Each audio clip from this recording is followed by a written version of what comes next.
네, 여러분 안녕하십니까. 김성환입니다. 지난해 5월 4일에 한 사연자가 보내온 이메일을 영상으로 만들어서 방송한 적이 있습니다. 제목은 현실이 환영임을 알아차리는 연습이라는 영상이었습니다. 내용은 다음과 같습니다.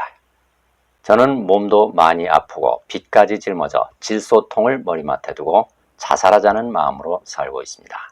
저는 아들을 바라는 딸만 5인 집에서 늦둥이 막내딸로 태어났습니다. 제가 태어나기 전 어머니는 아이를 유산했다고 들었습니다.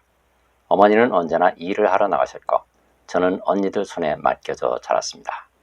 부모님은 늘 싸우셨고 아빠는 자주 엄마를 때렸습니다. 저도 엄마와 언니들에게 욕을 먹거나 못났다는 말을 자주 듣고 많이 맞으며 자랐습니다. 다른 사람들한테서도 왕따, 성추행, 폭행 등을 당하며 자라 제가 너무 하찮고 살아서는 안 될 존재처럼 느껴집니다. 고등학교 2학년 때 학교를 자퇴하고 집을 나가 생활했습니다. 할 수 있는 게 없어서 노래방 도우미, 술집 등을 전전했고 구치소에 몇 달간 갇혀 있기도 했습니다. 이 여성은 결혼한 뒤에도 2번의 낙태를 경험한 등 고통스러운 삶을 살았습니다. 그러다가 마침내 거울 명상을 통해서 자신의 무의 속에 얽매여 있는 고통스러운 감정들을 풀어놔 주기 시작했습니다. 그러면서 삶이 극적으로 바뀌기 시작했습니다. 그녀가 어떻게 고통스러운 감정들을 풀어놓아 주었는지는 작년 5월 4일에 방송한 현실이 환영임을 알아차리는 연습이라는 영상에 자세히 소개되어 있습니다. 그렇다면 그녀는 지금 어떤 삶을 살아가고 있을까요? 전엔 감정들이 올라올 때 너무나 고통스러웠지만 지금은 아주 많이 편안해졌습니다. 엄마와도 매일 통화하고 사랑한다는 말도 주고받고 언니들과도 사이가 돈독해졌습니다. 저는 기초생활수급자가 돼 생계 걱정을 하지 않게 됐습니다. 거기다 전세 임대에 당첨돼 3월부터는 넓은 방이 2개나 있는 곳으로 이사를 갈 수 있게 됐습니다. 그리고 어릴 때부터 꿈꿔왔던 화가의 꿈을 꾸고 있고 한 공모전에 출품해 오늘 입상 소식도 받았습니다. 정말 죽음밖에는 길이 없던 저였는데 이렇게 살아있고 하루하루가 설레기도 합니다. 너무 빠른 시간에 큰 변화가 일어나서 아직도 꿈만 같습니다. 이 여성의 삶은 불과 90일 만에 왜 이처럼 극적으로 바뀌었을까요? 고통스러운 현실과 맞서 싸웠기 때문일까요? 그렇지 않습니다. 고통스러운 현실과 맞서 싸우면 싸울수록 나는 점점 더 깊숙하게 그 고통스러운 현실 속에 휘말려들게 됩니다. 고통스러운 현실이 내 눈앞에서 펼쳐지는 원인, 뿌리는 무엇일까요? 이미 내가 살아온 세월을 가만히 되돌아봅니다. 고통스러운 현실이 내 눈앞에서 펼쳐질 때도 있었고 즐거운 현실이 내 눈앞에서 펼쳐질 때도 있었습니다. 그 현실들은 어디서 어떻게 떠오릅니까? 내 마음속에서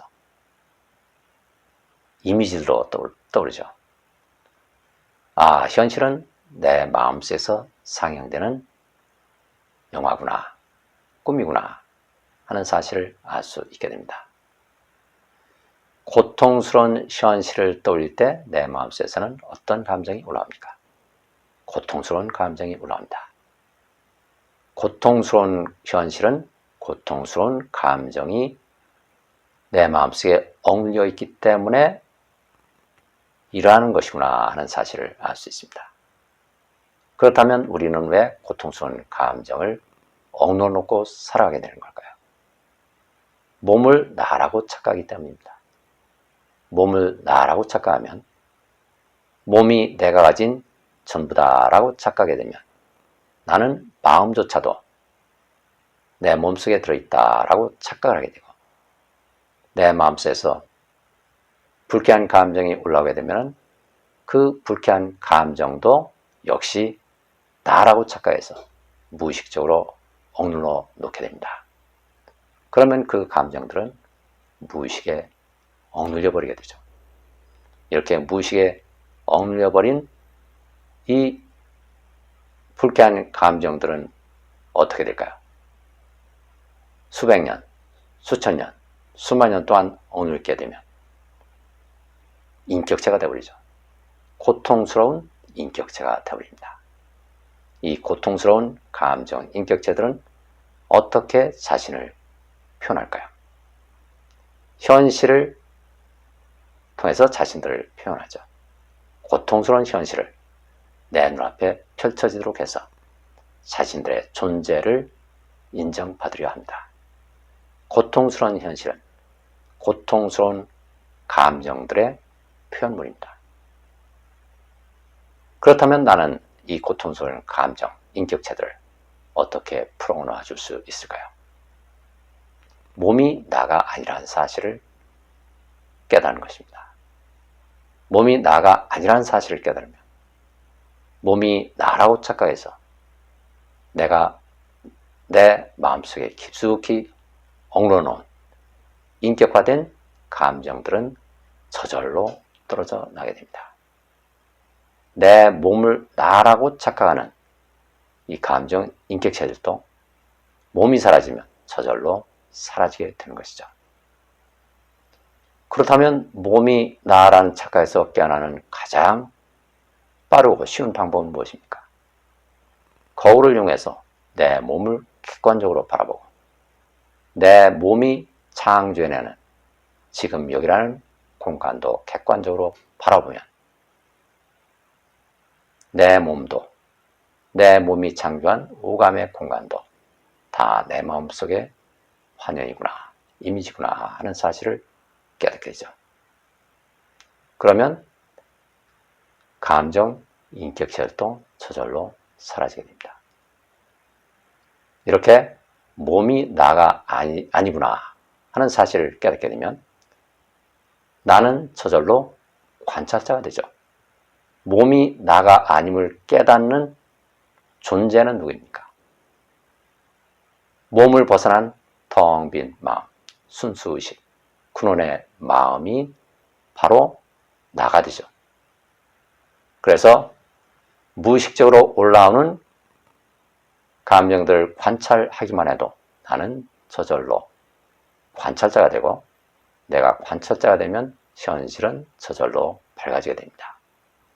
이 여성의 경우에도 스스로 몸을 움직여서 한 일은 아무것도 없습니다. 거울 앞에서 무의식 속에 얽매여 있던 이 감정, 인격체들의 존재를 인정해줘서 풀어놓아 주는 것뿐이죠. 부정적인 감정들을 풀어놓아 주면 짝이 되는 긍정적인 감정들도 함께 올라오게 됩니다.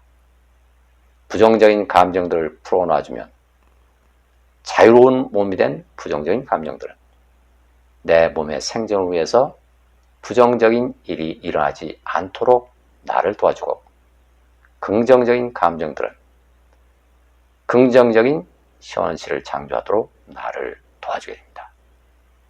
그래서 이 여성의 경우에는 생활비 문제도 해결되게 됐고 또 주거 문제도 해결되게 됐습니다. 내 몸이 해결하는 것이 아니라 바로 몸을 벗어난 마음이 현실을 움직여준 것입니다. 이처럼 몸을 벗어난 마음은 아무 경계가 없습니다. 아무 경계가 없는 마음은 무한합니다.